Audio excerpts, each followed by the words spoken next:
Bila Rasulullah SAW wafat, kalau kita tengok bab harta seronok, kita tengok bab harta macam mana Nabi menguruskan harta yang ada pada Nabi SAW, pengurusan harta. Dan Nabi uruskan macam mana Nabi bagi kepada isteri-isteri Nabi tahunan, begitulah yang ada. Dan macam mana Nabi uruskan kalau kita tengok bab ni. Allahu Akbar. Jadi di sini ialah di akhir hayat Nabi, baginda mempunyai harta yang banyak. Nabi banyak harta. Akan tetapi semua harta itu digunakan untuk kebaikan. Dalam hadis riwayat Imam Muslim rahmatullah alaih, iaitu Qadhi Iyad. Qadhi Iyad ni menyatakan ada 7 tempat. Kalau kita tengok dalam Muslim, dia 3 tempat lah. Daripada 3 tempat tu dia ada 7 bahagian.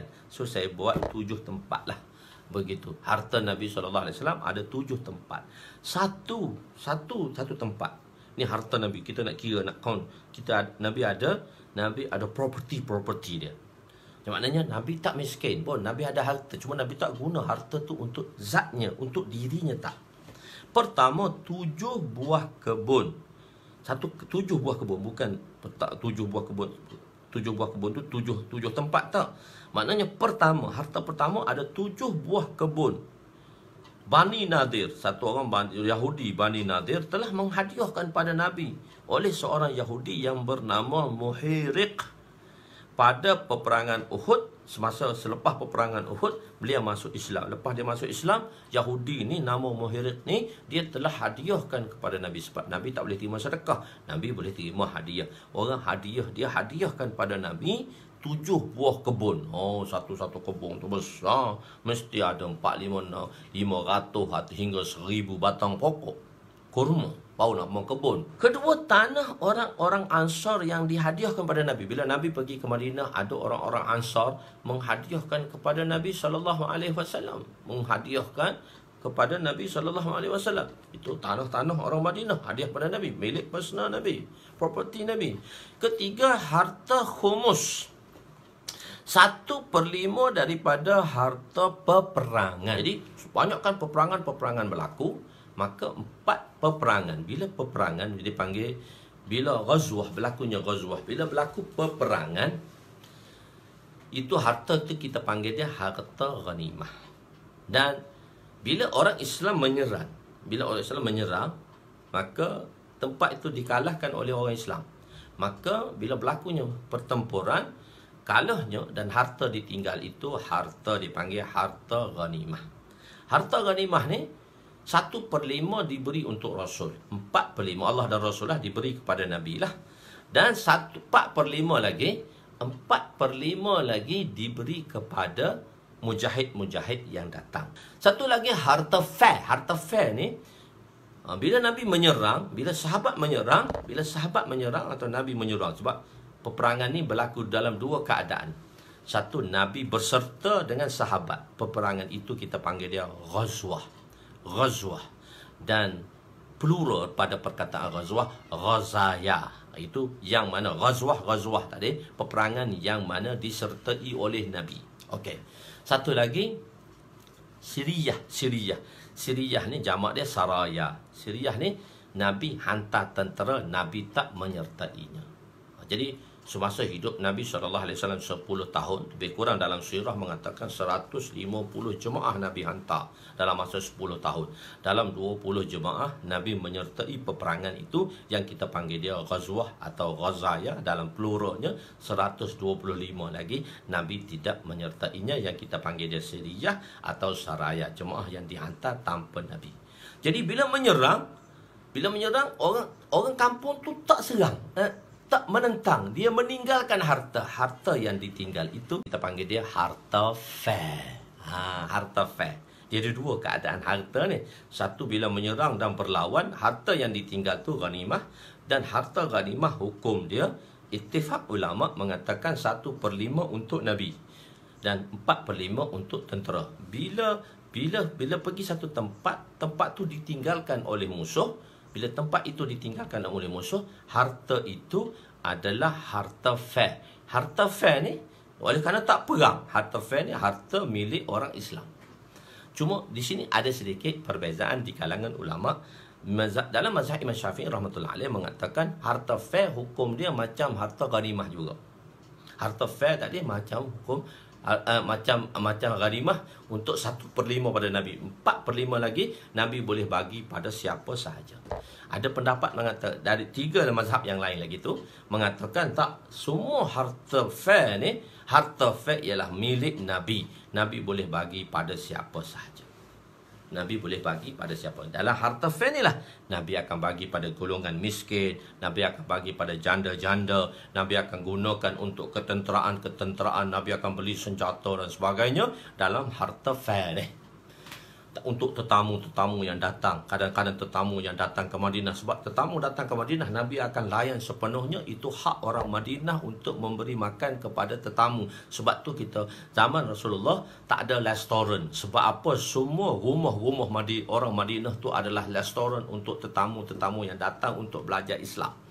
Tak ada restoran zaman Nabi. Semua orang mengambil harta tadi. Jadi harta itulah Nabi akan gunakan, harta fair. Harta fair inilah Nabi akan gunakan untuk tetamu-tetamu yang datang. Dan yang nombor 4, separuh tanah Fadak. Tanah Fadak ni lah tanah orang Yahudi. Tapi bila Nabi telah menakluki Fadak, maka separuh harta Fadak tadi, separuh harta Fadak adalah milik Nabi. Ini harta Fadak ni lah yang diminta oleh Sayyidatuna Fatimah radhiyallahu anha setelah Rasulullah wafat daripada Abu Bakar. Harta ni satu je.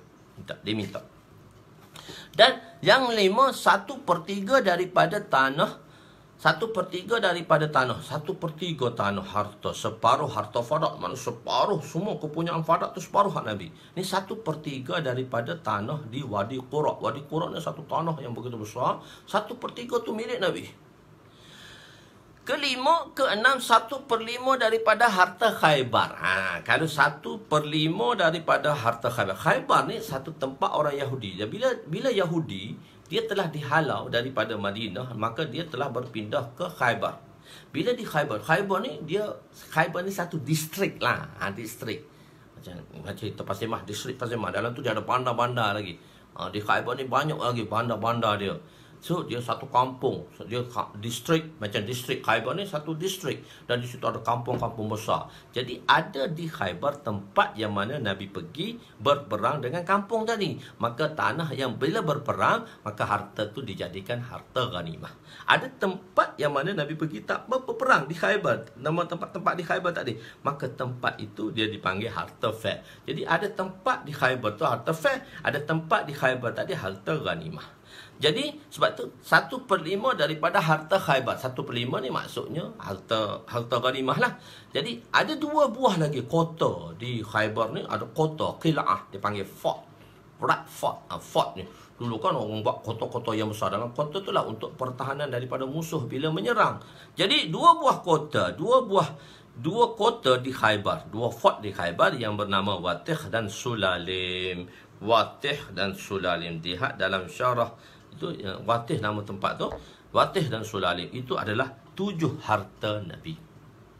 Daripada harta-harta Nabi ini, Nabi membahagikan perbelanjaannya. Ada yang Nabi bahagikan perbelanjaannya kepada azwajul mutahharat, kepada isteri-isteri Nabi selama setahun.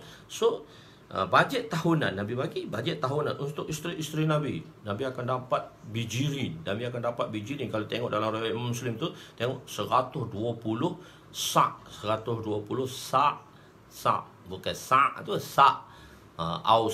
Ausak ni dia banyak lagi daripada bilangan sa'. Sa' tu gantang. Sa' ni ausak. Jadi 120 ausak. Jadi setiap isteri-isteri Nabi akan dapat 2,000 kilo seorang. Bijirin saja tahunan isteri-isteri Nabi dapat. Tapi isteri Nabi pun pemurah. Macam mana pemurahnya Nabi SAW. Dapat bajet tahunan pun tak sampai sebulan habis. Sebab disedekahkan, dihadiahkan. Sayyidatuna Aisyah radhiyallahu anha bila datang hadiah daripada Amir Muawiyah, sebanyak apa dia? Sebanyak 70,000 dirham.